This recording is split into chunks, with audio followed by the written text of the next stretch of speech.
So thank you. I'm Danielle Minelli Pagnotta. I'm the executive director at Providence House, and so happy to have all of you with us.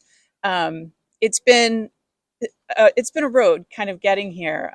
Since I came to Providence House about 6 years ago, I made a commitment to the folks that were in the leadership positions at that time that we would kind of carry on the work that they had done in the spirit of working with women coming home from incarceration.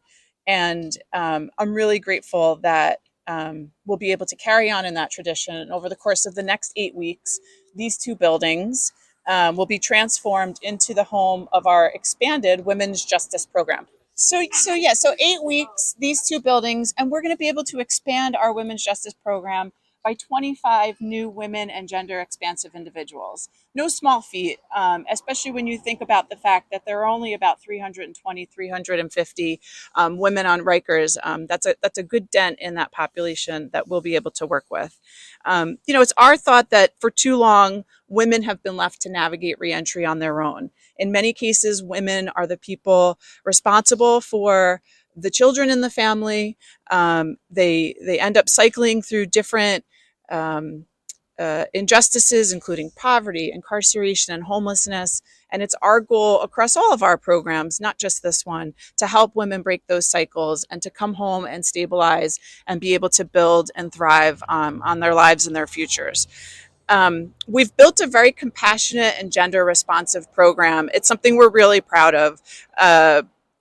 Over the past 4 years alone, we've served over 100 women, and we boast a 97% non-recidivism rate.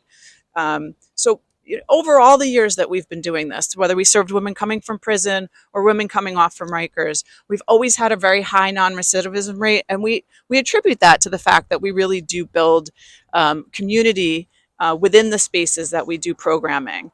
It's kind of our special sauce. It's what makes us unique. We keep it small and we keep it personal.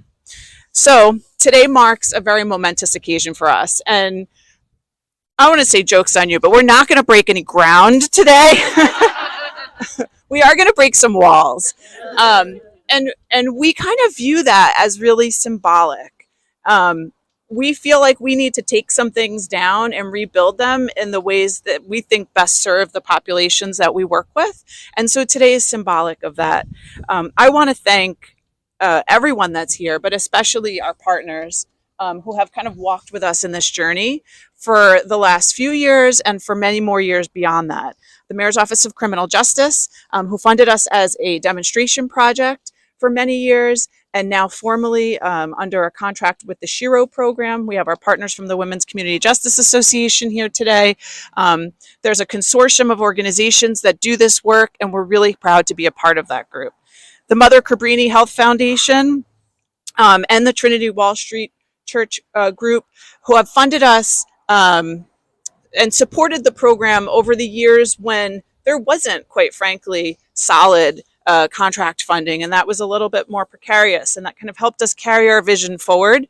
And then finally, Enterprise Community Partners, who was able to release some funds to help expand the existing program. And we saw that as our key opportunity to kind of make our move on this site.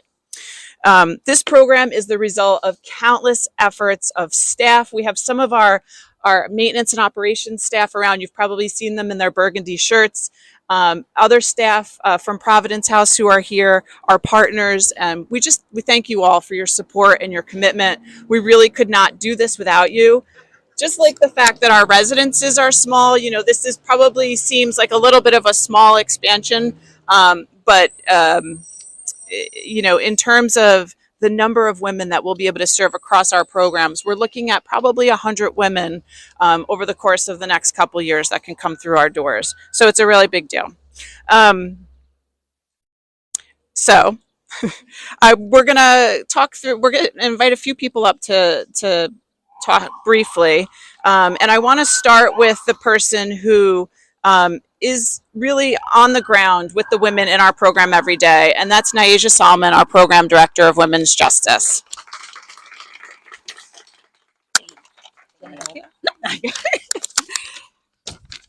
Hello, everyone. My name is Naija. I'm the Program Director of the Women's Justice Program. When I think about the Women's Justice Program, the first thing that comes to mind for me is home.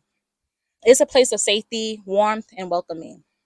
A place where women can find shelter and support as they navigate the challenges of reentry. Most importantly, it's a place that is accepting and caring, allowing people to learn from their mistakes and finally let their guard down. It is such a rewarding experience to be a part of the program for the past year. May 2nd, wait a year. I'm excited. I have watched as residents come through our doors feeling broken and lost. And a few months later, I get to see them bloom, grow, and find purpose. One such person is a resident we will call JP. When JP entered the Women's Justice Program in February of 2022, she was in a need of support for her mental health. Due to her schizoaffective disorder, she lived in a constant state of fear and anxiety. This stress impaired her ability to work, take care of herself, build relationships with others. She was very distrustful of people and the world around her. It was impossible for her to maintain relationships and even receive the help that we had to offer on site. But despite all of these challenges, we never gave up on her and we never let her give up on herself. I am proud to say that JP is not only stable right now, but serves as a shining example of what success can be. She is taking her medication as required, enrolled in the GED program. Yes, she came a very long way. She is active in therapy and on track to move into Providence House supportive housing in July. July 1st. JP is proof that the Women's Justice Program works. Our trauma-informed approach, consistency, and dedication to serving our clients is what sets us apart from other programs. We are committed to every client that enters our program regardless of their mistakes or shortcomings. We understand that justice-involved women face countless barriers when trying to find safe and stable housing, employment, and other basic needs. We are proud to be breaking ground on this new housing program that will support women impacted by incarceration. We know that this program will provide a safe and supportive environment for these women to rebuild their lives. Thank you for your support, commitment to this important cause. Let's continue to work together to create a world where justice-involved women can find the support and opportunities they need to succeed. Thank you. Thank you. All right. Thank you, Nyasia. Also, Nyasia's back fresh off maternity leave and looks a lot more refreshed than I did after my second child. So we're going to move next to some of our partners. And I want to start with Terry Davis Merchant from Trinity, who has just been a perennial funder of this work for so long. So Terry, come on up. Good morning, everyone, and thank you so much. This is a real honor to be able to be here today. Trinity, I like to tell people, is a baby funder who really started to make grants in this particular space in the fall of 2019. And one of the first organizations that we ever met with was Providence House. We came to build a strategy around a lot of different things that we hope will fight the affordable housing crisis in our city and the crisis of homelessness. And one of the things that we identified really early on was the need to support people who are coming home from jail and prison. And one of the things that we realized early on was no one was talking about the women. Go back if you want to look in a lot of the articles that have been written about the crisis at Rikers in the last few years. There's almost no mention of women. And yet we know their circumstances are so dire and so important really for the next generation of our young people. And so we really realized early on that it was important to support Providence House and many of its peer organizations in this work. For the past 3 years, we've watched Providence House grow from strength to strength, along with its peer organizations in Project Shiro. And so I just want to congratulate Danielle and staff, Nyasha, congratulations on this wonderful, wonderful groundbreaking, wall breaking today. So congratulations and thank you so much. Thanks, Terry. All right, thank you. So moving right along, I'd like to invite Ariella Louie up from the Mother Cabrini Foundation. And again, another perennial supporter of our program for many years. I'm so thankful to have you. So because I am still recovering from my maternity leave, I have horrible memory, and I'm going to read from my notes here. And it's been 3 years. I'm saying it's been a while. Yeah, bad memory. So I'm so grateful to be here to support Providence House and to celebrate, I guess, the wall breaking that we're about to have, just to put, and to meet the Providence House team. I've actually read so many reports and it's amazing, but this is the first time in our 3 years as a foundation that we're actually able to go out into the field and meet the people who do the amazing work. So, and I've mentioned this to everyone before, as a lifelong Brooklynite, I am so pleased to be here. I'm always in the Diker Heights, Bensonhurst area, not as chic. So very happy about being here. So since 2019, and as I mentioned before, the Mother Cabrini Health Foundation has been supporting the Providence House organization, and we have really witnessed the compassionate, trauma-informed work that this organization has done. And we are really, really focused on empowering women and their families, especially knowing the roles, as you've mentioned before, that women play in like bridging their families and allowing access to many important social services that their children and beyond need. So at the foundation, we believe that health and opportunity should not be dictated by circumstance. And as we work to promote health equity across the states, the foundation recognizes that it is essential to address the basic needs of all New Yorkers. So in the last few years, we have furthered our support of programs such as this, where we have addressed housing, we have addressed economic mobility, food and nutrition, and most importantly, access to vital social services. And by partnering with Providence House and organizations such as this, we are really hoping to deepen and increase our support of individuals facing homelessness and those navigating the impact of the justice system, and especially, as I mentioned before, women and their children. The Women's Justice Program addresses the unique challenges its clients face and offers the critical support they require, from clinical social work to parental support. And through our partnership as a new funder, we have learned so much about this impactful work, and we value deeply the program's approach to approach centered on healing, growth, and empowerment. Further, we believe this programmatic approach upholds the dignity of its participants, and that is a core value of the work the foundation aims to do. We are truly excited to see the program's continued success and are thrilled to be here for the start of our renovations and construction.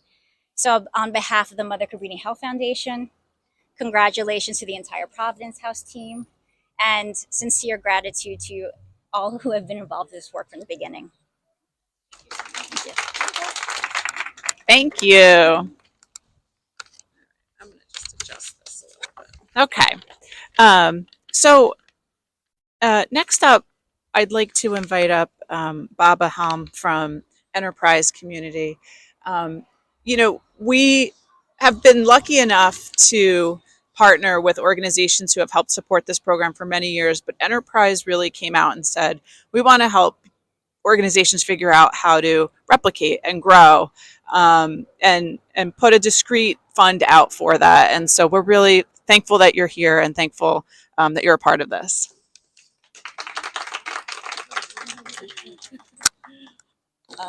Well, good morning, and so happy to see everybody. I'm glad we got a break of the rain, so we won't be doing this wall breaking in the storm.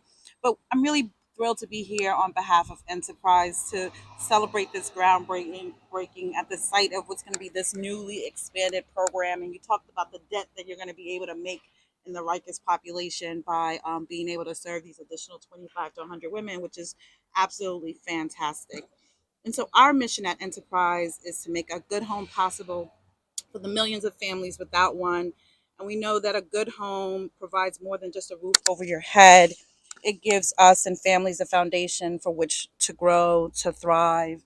And here what we're talking about is helping women to reacclimate into society and having a safe, decent foundation to do that, and build community and trust and everything else that they need to really do to reacclimate. And so the innovative housing solutions from Providence House really reflect the profound and transformative power of supportive and safe housing. And we're proud to support that work. And we know as a city, we all need to do more to support homelessness and our neighbors in need, who all deserve innovative housing solutions to meet their needs and to get access to the services that best support them. And we are really proud to be able to support justice-involved populations and the countless of women who are mothers who leave prison or jail without any support or resources to help them integrate into their communities, let alone safe and stable housing. So Providence House, you kind of exemplify everything that we want, right? We want a partner that is really vested in the community, a partner that knows how to connect with the constituents and the clients that they have, and is really vested from beginning to end. And so we're really so proud to be able to support your efforts, to the larger efforts to support folks coming home from incarceration. And so congratulations, and we hope to be with you every step of the way.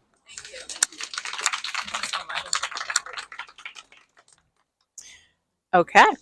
Thank you so much. So next up, we're joined by Nora Daniel from the Mayor's Office of Criminal Justice.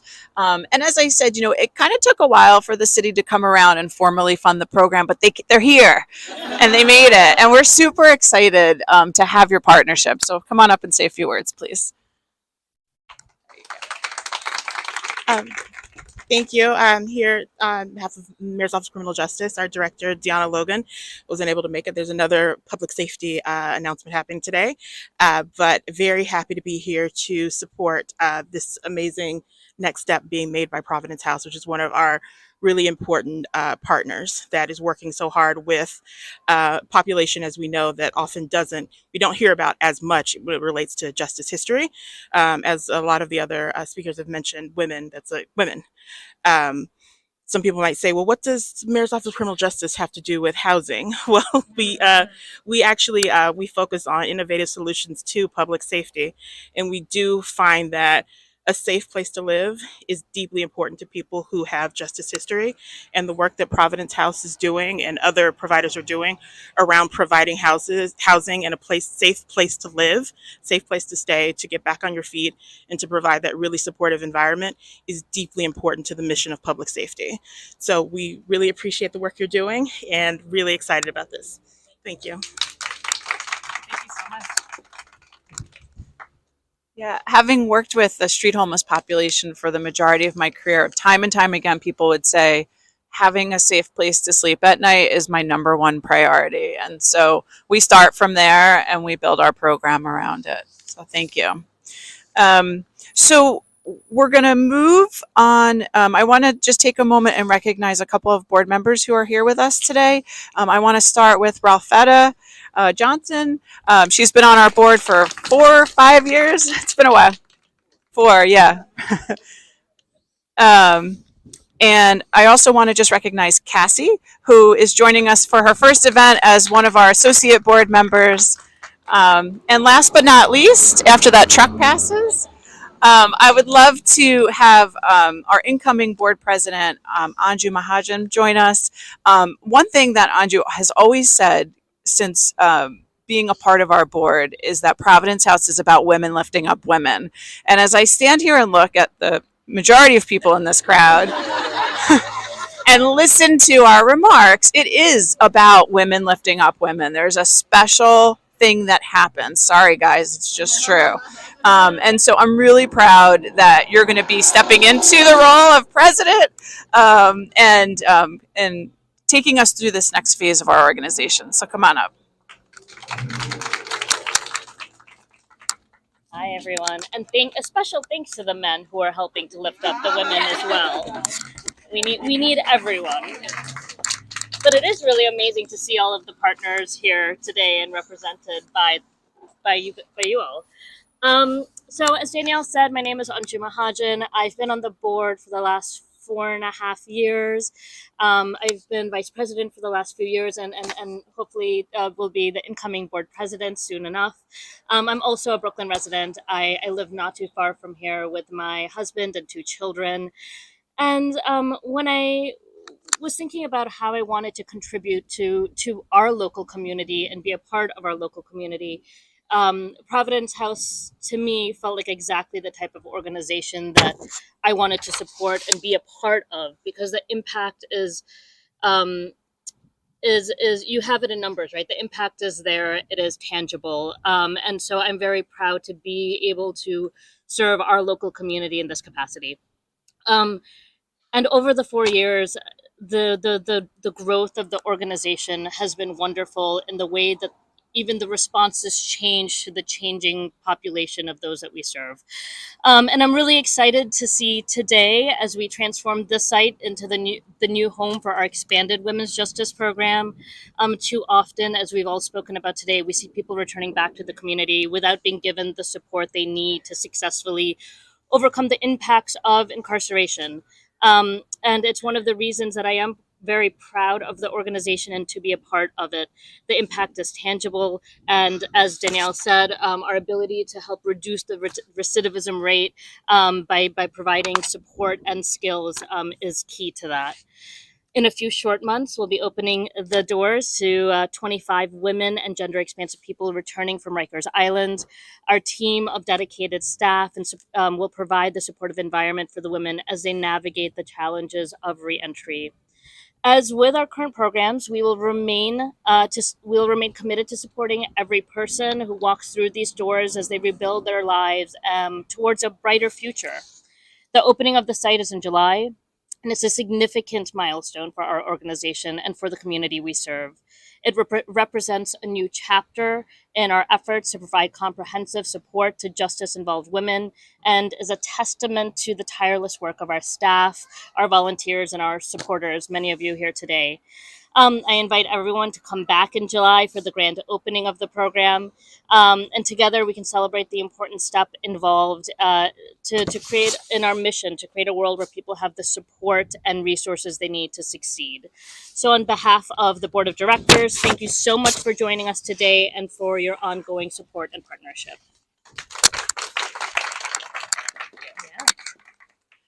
All right. Well, your timing is impeccable. So our last speaker for the morning, we're joined very excitedly by Chiose. I have to tell you, I'm a huge bike fan. I bike everywhere, and the fact that you just rolled up on a bike just warms my heart. But beyond that, it's been, I know that we've only just met, first met council member at a Close Rikers rally the day of the mayor's State of the City speech, and was very taken by the fact that there were a few council members there, and he was one of the many of the few. And so, we hope that you see a future partnership with us as a commitment to continuing to work towards the closure of Rikers, in particular the closure of Rosie's. It's something that we are all very committed to. And we're really happy just to have you join us today. We're also very committed to providing a variety of housing resources for women. And I know that that's something that's important to you as well. So if you wouldn't mind coming up and saying a few words, and then we can walk through and break some walls. There you go. Thank you. And I do want to clarify, we did meet at the mayor's State of the City, but at a protest right outside of the State of the City to advocate for the closure of Rikers. Good afternoon, everyone. I'm New York City Council Member Chiose. I have the great honor of representing Bed-Stuy and Crown Heights. I also live right around the corner, so we're now neighbors here at Providence House. We talk a lot about supportive housing, the housing crisis, supporting those who are formerly incarcerated or impacted by Rikers or Rosie's, but we never hear the action steps behind the solutions that are needed to support our neighbors, our fellow New Yorkers. And the work that you are doing here and have been doing for decades is the real work. It's a model in which the city should replicate to support thousands of folks that have been impacted by an unfair system here in the city. Again, not only is it an honor to represent Bed-Stuy, but it's an honor to be the council member of this institution, this establishment. This is real public safety. We're so stuck in this political zeitgeist of seeing public safety through a linear lens of over-policing and incarceration. But this, again, is the real work that is needed in pushing our city forward. So I can't thank you enough, for all of you enough, for making this happen. I'm wishing you the best of luck so that this can be replicated not only across my district, but across the city. So many people are in need of these types of services, but the lack of political will and allocation of funds is holding us back from getting to where we need to go. So thank you again for doing this and having me celebrate this moment with you. Thank you. Thanks so much. Appreciate it. So I just want to say one last thing. As we break the wall today. Let's celebrate this milestone to renew our commitment to empowering women and their fight to reclaim their lives. And I just want to add on that we will also be really happy to serve gender nonconforming folks at this program as well. And we're really happy to be able to expand our program in that way. So thank you all for joining us. And do you want to? Okay, we're just going to set up a camera. Thank you so much.